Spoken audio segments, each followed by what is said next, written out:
UP के होने वाले उपचुनाव में एनडीए गठबंधन के सहयोगी दलों ने अपने अपने लिए टिकट की मांग की है, जबकि भाजपा सभी 10 सीटों पर अकेले चुनाव लड़ने की तैयारी कर रही है। वहीं यूपी विधानसभा के नेता विपक्ष अखिलेश यादव समेत कई सदस्य लोकसभा के सदस्य चुन लिए गए हैं और कुछ का जो निधन हो गया है, इसलिए यूपी विधानसभा की करहल सीट, मिल्कीपुर, सीसामऊ, कुंदरकी, गाजियाबाद, फूलपुर, मझवा, कटेहरी और खैर और मीरापुर सीटों पर उपचुनाव होना है। ऐसे में यूपी में विधानसभा उपचुनाव से पहले भाजपा के सहयोगी दलों ने प्रेशर पॉलिटिक्स करना शुरू कर दिया है। उपचुनाव भले ही 10 सीटों पर हो रहा है, लेकिन हर कोई अपने अपने हिस्से की सीट पर भाजपा के समक्ष डिमांड रख रहा है। इससे भारतीय जनता पार्टी की जो चिंता है वो बढ़ गई है। इससे भाजपा धर्म संकट में पड़ गई है और सहयोगी दलों को कैसे मनाया जाए। दरअसल यूपी में भाजपा की सहयोगी निषाद पार्टी 10 में से 2 सीटों की मांग कर रही है। वहीं निषाद पार्टी का तर्क है कि मझवा और कटेहरी विधानसभा सीट पर वह अपने प्रत्याशियों को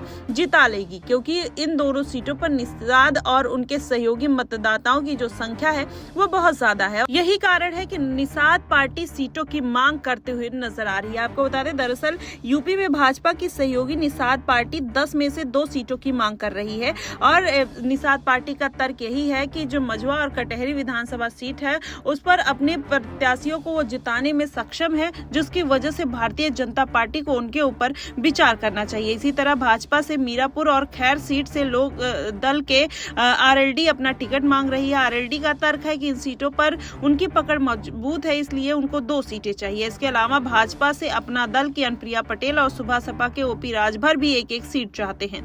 हालांकि भाजपा सूत्रों का दावा है कि अभी फिलहाल सभी सीटों पर उपचुनाव लड़ने की भाजपा तैयारी कर रही है। वैसे ही यदि भाजपा किसी एक सहयोगी दल को कोई एक सीट देगी तो अपने अन्य सहयोगियों को कैसे मना करेगी। इसलिए अभी भाजपा 10 सीटों पर उपचुनाव लड़ने जा रही है। भाजपा के एक प्रवक्ता का कहना है कि सहयोगी दलों की मांग पर ध्यान दिया जाए तो निषाद पार्टी को 2 और आरएलडी को 2 और एक दल अपना दल को और एक सुभाष सपा को सीटें देनी चाहिए। ऐसे में कुल 6 सीटों का बंटवारा हो सकता है। क्या संभव है कि भाजपा 10 में से 4 सीटों पर अपने लड़े हुए सहयोगियों और 6 सीटों पर उपचुनाव लड़ाई जाएगी? ऐसा देखना कहीं ना कहीं दिलचस्प होगा। इसलिए भाजपा अभी तक उन सभी सीटों पर विधानसभा उपचुनाव में लड़ाने की तैयारी में कहीं ना कहीं जुटी हुई है। लेकिन भारतीय जनता पार्टी ये चाहती है कि अगर इस बार भी उनके गठबंधन में उपचुनाव में सरकार बनती है तो उनके लिए कहीं ना कहीं नुकसानदायक हो सकता है, जिसकी वजह से 10 सीटों पर भारतीय जनता पार्टी अपने